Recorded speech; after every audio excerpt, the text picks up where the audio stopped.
It's Moo Man. Moo Man? This is not a dream. Ladies and gentlemen, it is Moo Man. It is Moo Man on the mic. What's going on, ladies and gentlemen? Yes, it is your man, Moo Man, back with another episode of the Initiative Podcast, where we get into everything celebrity news, world news, sociology, psychology, and WTF. Let's get it. Okay. Now, my shout out of the day goes to me, and I'll tell you why it goes to me, because I am launching another segment of this podcast, which will be focusing on cryptocurrency, all things crypto and digital programming. We're going to get into everything about currency. We're going to get into this money, and it's going to be another segment. It's going to be completely, a separate podcast. Not so much a separate podcast, but just a separate video. You know what I'm saying? So I definitely have been waiting for a segment that I could focus on the teachings, the knowledge, and the financial literacy of digital currency, because I've been trading digital currency for a very long time. You see what I'm saying? Well, not a very long time, but definitely for the last 4 years or so. So I made quite a bit of money, and I want to, parlay my knowledge to everyone who is listening to this podcast. So, yes, the Bitcoin segment of the Initiative Podcast is coming June 1st. Check it out. It's going to be one that you definitely got to have your notebook and pen ready, because it's going to be a lot of note taking. Let us get into the headline hero. As y'all know, the headline hero is Mental Health Awareness Month all May long, where we focus on mental health awareness, bringing awareness to what causes mental health, certain things to deal with mental sensitivities, certain ways to deal with mental triggers. And there are certain podcasts you can listen to, like Mel Robbins. I just put her in my last episode, and not to mention she's a book-selling phenomenon, over 1.4 million books sold of her latest on how to deal and cope with people that may not have your best interest at heart, malicious intentions, malicious instincts, and how to deal with them, because those could be mental triggers. You have to understand, some people that we even meet are mental triggers all by themselves without us even actually knowing them. Just certain auric energy signatures and sensitivities. But we have to understand, what makes us mentally sensitive 9 times out of 10 are also triggers for other people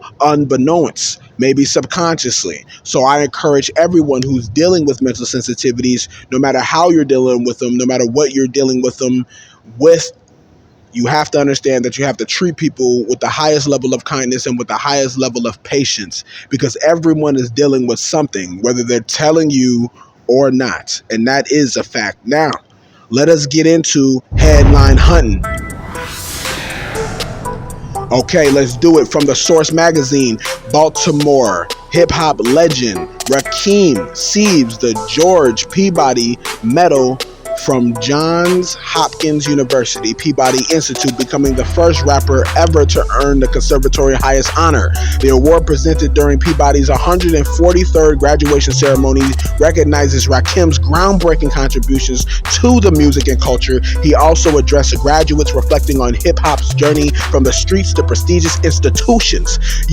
To see this culture embraced in a place like this means everything for me and future generations, RAKIM said. The honor comes as Peabody launches a new Bachelor of Music program in hip-hop, marking a major milestone for the genre and academic music education. While separate from the university's 2025 honorary degrees, RAKIM's recognition highlights the growing respect of hip-hop's culture and artistic legacy. That's what I'm talking about, RAKIM. He's still breaking records. He's still one of the greatest rappers alive currently right now, and I wish him all the best as he heads up some of the most prestigious music education the world has ever known. Headline hunting. Tech worm. Scientists at the University of Bayreuth in Germany have successfully used CRISPR-Cas9 to create the world's first gene-edited spider that produced glowing red silk. This is your WTF right here. The research team, led by Professor Dr. Thomas Schiebel, targeted the common house spider para, stia, tota, tepi, derorium. I know I may have said that right, and inserted a gene that codes for red fluorescent protein.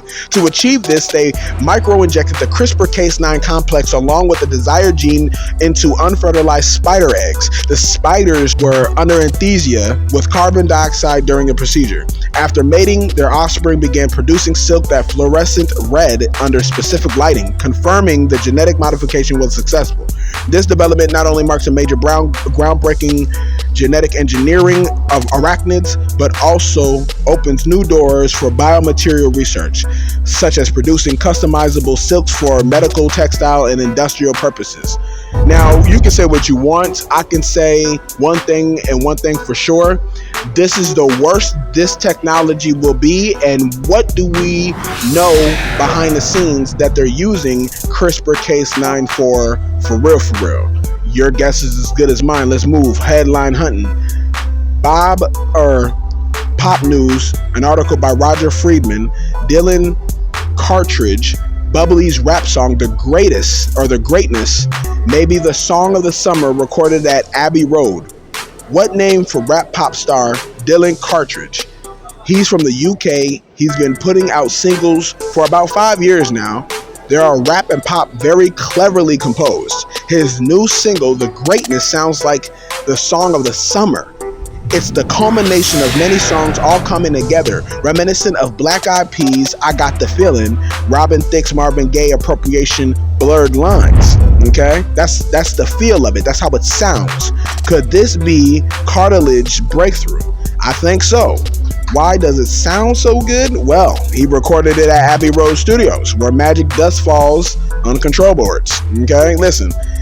If y'all haven't heard that song, y'all definitely got to hear Dylan Cartridge, The Greatness. It's definitely a repeat. It's addicting to listen to. I ain't even gonna hold you. I had to listen to it so I understood exactly what they were talking about, just so I can report to it on this podcast. And I have to say, bravo, because it definitely sounds amazing. It's that feel-good music if y'all listen to feel-good music. Let's move. Headline hunting. The end of the penny grows near. Okay, pennies, which are made up of 97.5% zinc and 2.5% copper plating, cost about 3.69 cents to make nowadays, according to Treasury Department statistics, which show the price of production has skyrocketed over the last 10 years. Okay, 10 years ago, it cost 1.3 cents to manufacture each penny. In 2024 fiscal year alone, the cost of production rose by 20%. There's still about 114 billion pennies in circulation, according to the Treasury. But eventually, once production ceases, there will not be enough of them in circulation to facilitate day-to-day transactions, meaning businesses that deal in cash may have to round prices to the nearest nickel. Okay, the penny has been falling out of favor for years. As it has become less popular, the mint scaled down its production. Penny production has fallen fairly steadily in the past decade, from over 9.36 billion coins made in 2015 to just over 3.22 billion last year.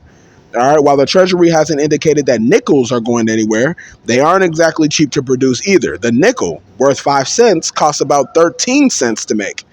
Okay, in the 2024 fiscal year, according to the U.S. Mint Annual Report, a jump from 19.4% from the year before. The cost of making both nickels and pennies has outpaced the coin's street value for 19 years running.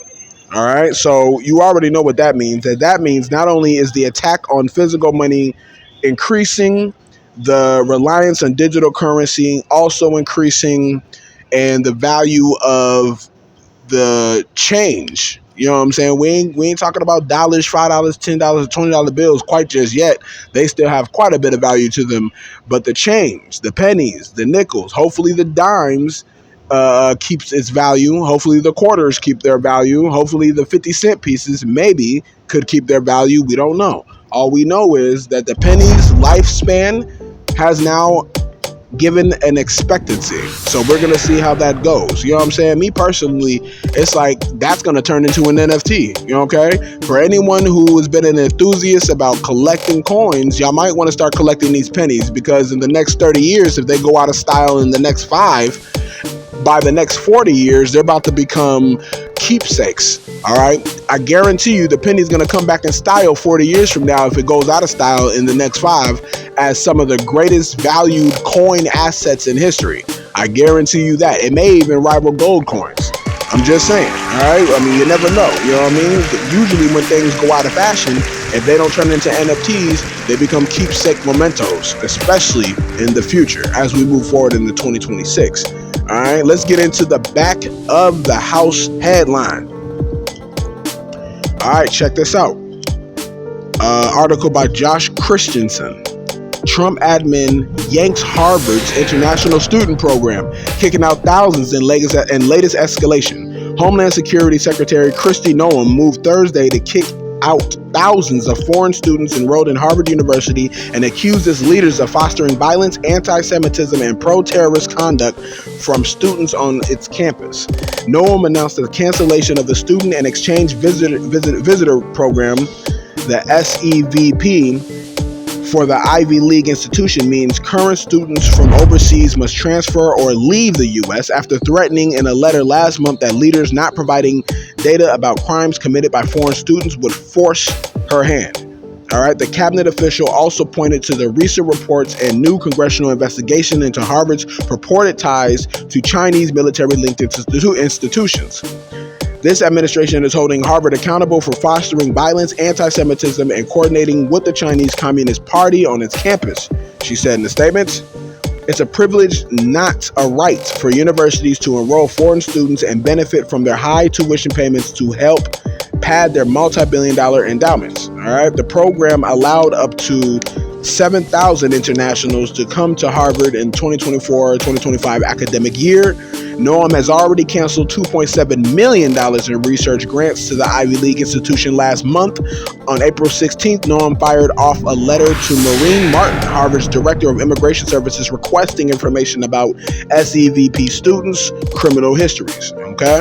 The Department of Homeland Security maintains that the university brazenly ignored the query as well as a follow-up request. Noem sent the letter before Harvard sued the Trump administration for canceling $2.2 billion more in research grants and other funding for allegedly fostering Jew hatred on campus. All right, so if y'all been keeping up with my episodes, I've mentioned this throughout a variety of them. And again, it's a double-edged sword, right? Now, private institutions, in my personal opinion, haven't really done the black population to any successful margin that I see. All right, you know what I'm saying? I mean, we have more prestigious institutions in Africa, you know what I'm saying, versus the ones here. Because if they're all being controlled by what Noem suggests, the Communist Party, then what they're teaching doesn't really benefit the black population as it is. You see what I'm saying? I've always been kind of iffy about integrating academics if they're going to keep the truth of history hidden. You see what I'm saying? And not just the truth of history, but the truth of science or the truth of what the future holds.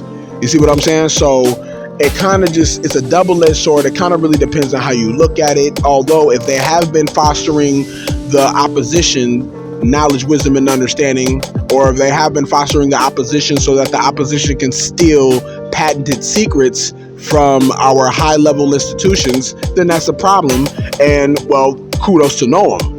But if you're going to try to combine the pressures and the tensions of the race war that they're trying to create, well, then you're wrong. You see what I'm saying? And if you're going to use this as yet another example to foster more hatred, then you're wrong on top of that as well. Because our higher institutions in any country should be all about the advancement of science and reason, not the advancement of racial tension. You see what I'm saying? Like, and that's a fact, no matter which way you choose to look a slice of dice that one. And that is a fact. But I mean, we're going to see how things transpire within the coming months throughout 2025, moving in to 2026. But as usual, it is your man's Moo Man on the mic. I want to thank every last one of y'all that's listening to the podcast, that's taking something from it. And I will hear y'all and see y'all on the next episode. Let's go.